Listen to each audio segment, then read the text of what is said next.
Thank you very much for allowing me to. Do I get a minute?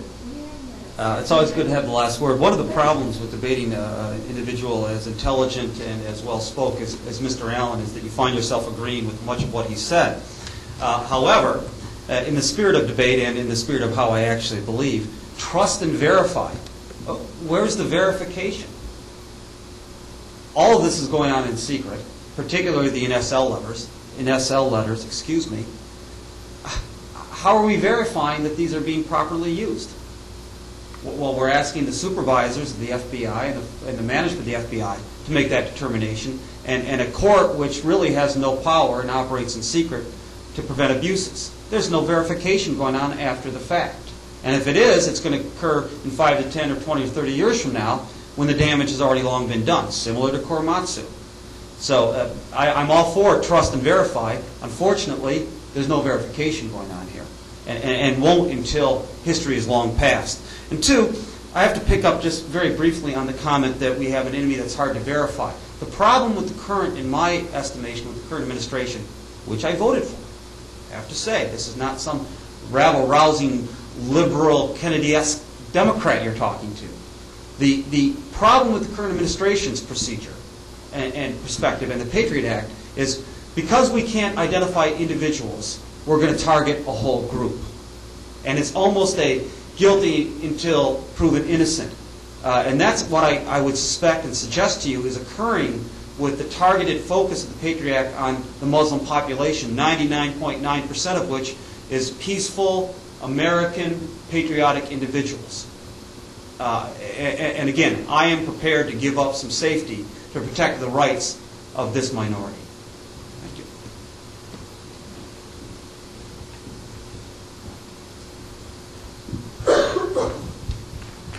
Well, on behalf of the Thomas Cooley Grand Rapids Federalist Society, I want to thank both of you gentlemen for coming out and discussing the Patriot Act with us. Mr. Schindler, Mr. Allen, thank you very much for your time. Pleasure. And students, everybody, join us for lunch in the student lounge. I know many of you have class at 2 o'clock, and if your schedules permit, if you want to stick around and join us as well, I'm sure they'll be willing to answer questions or continue the discussion. I don't know if anybody has any comments or questions that you want to pose right now. One up there. I guess it's the 99, as I fall under the 99.9% of the peaceful Muslim American group. I want to say that thank you for bringing up the discussion, but also that it is true that the Patriot Act is violating the rights of a lot of people in a society right now that are now American people that just really don't know how to respond to it. I know myself, actually, as I have now, after 911, I have to sit there and think to myself, when is it that I can call up my parents if they do live in Iran? And am I being investigated? I know my computers are being tapped. I know friends who have been secretly taken, who've been secretly questioned, who've been secretly in this. I think to myself, this is not the America I came into 22 years ago. This is not the race that I came into to be a part of 22 years ago. Because if I was looking at it that way, I would think that there's no difference between living here and living in Iran or another country where the secrecy is preventing you from dissenting or wanting to say anything. And in this country right now, we're heading in that direction where it's slowly our rights are being taken away more and more and more and more. And we really don't see it until one day we look back and say, wow, what's the difference between our society and anybody else who we disagree with? A lot of people, as you say, send them blanket to as, for example, the terrorists. Who are these terrorists? If right now, for example, one of the terrorist organizations is elected democratically for a certain group of people. Does that mean that we can't, people who are citizens of this country can't have a dialogue with them because they're dealing with someone who, that our policy is said to be a terrorist? And just my comment. Thank you very much for that. It's a great comment. I've heard stories like that, and it affects me at some very basic soul level. I'm a constitutional junkie, all right, as you can probably tell.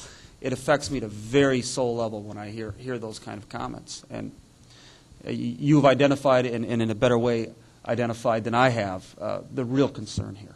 And so thank you for your comments. Anybody else?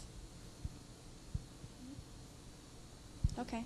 One other announcement I want to make is the Federal Bar Association for this campus is going to be holding a follow-up event. I'm not sure of the date, but I know it's sometime in March, so I would be looking for... It's the 10th. It's 10th, March Friday 10th. the 10th. Mr. Allen actually will be a participant in that, and I believe it's more of a focus on some of the surveillance aspects of regarding the Patriot Act. So, FISA and NSA wiretaps, I think, is actually what. Okay, Maybe all right. Devin will be back for that one. I may. I have a. Yeah. See, All right. Come back. We're going to argue some more. We'll get a little more spirited next time. Come join us again. So definitely look for updates from the Federal Bar Association in that regards. And once again, thank you for joining us here today. And thank you for your attention, folks.